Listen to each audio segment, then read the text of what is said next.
Aujourd'hui, nous allons à la rencontre de Martine de la ferme de Martine qui nous prépare de superbes confitures bio. Bonjour Martine. Oh, tiens, t'es là. Ben oui. Donc là, on est dans ton verger. Eh ben, t'es dans mon verger. D'accord. Donc voilà, donc c'est les seuls alignements qu'il y a dans le verger. Donc tu as une rangée de groseilliers, une rangée de groseilliers encore, une rangée de cassis, Oui. une rangée de groseilliers à nouveau, Mhm. parce que c'est plus facile à récolter quand tout est ensemble quand même. D'accord. Et puis alors on a la groseille à macro. Tu connais?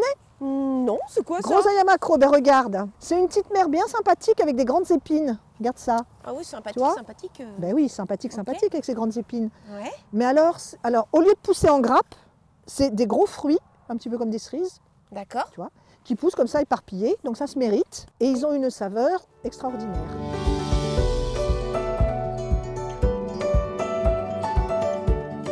On a des kiwis en Seine-Maritime. Oui, le kiwi Oui. ne craint que la sécheresse. Alors cette année, il y en aura 2.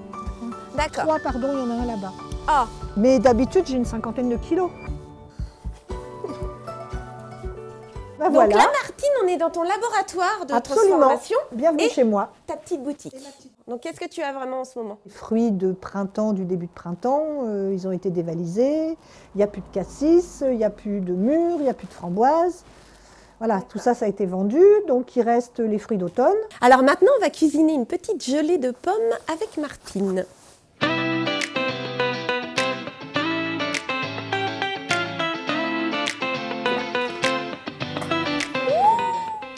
C'est des petites pommes, toutes petites.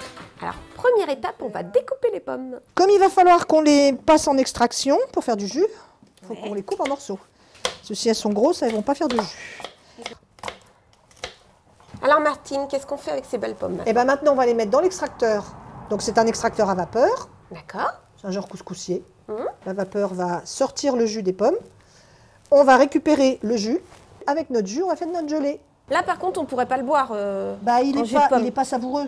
Il n'est pas savoureux parce qu'il a été extrait à la vapeur. Il est un peu délavé, si tu veux. On va peser nos bouteilles pour savoir combien on a de jus à mettre et combien de sucre on va mettre avec notre jus. On pèse notre bouteille, on va faire un zéro, on vide. Quand on va avoir vidé, on remet sur la balance, on va avoir le poids du jus qu'on a enlevé.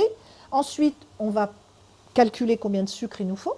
Chaque producteur fait différemment. Moi, j'ai décidé de mettre 800 g de sucre par kilo ou par litre de jus.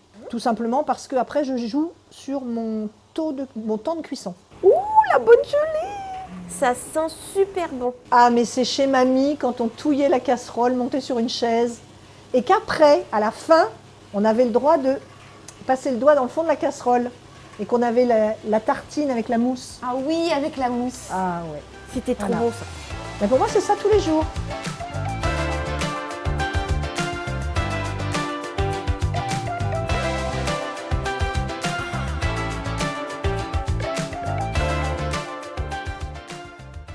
Donc on a fini de remplir nos pots de gelée. C'est ça. On a mis des jolies étiquettes. Et maintenant, Il n'y a plus qu'à la manger.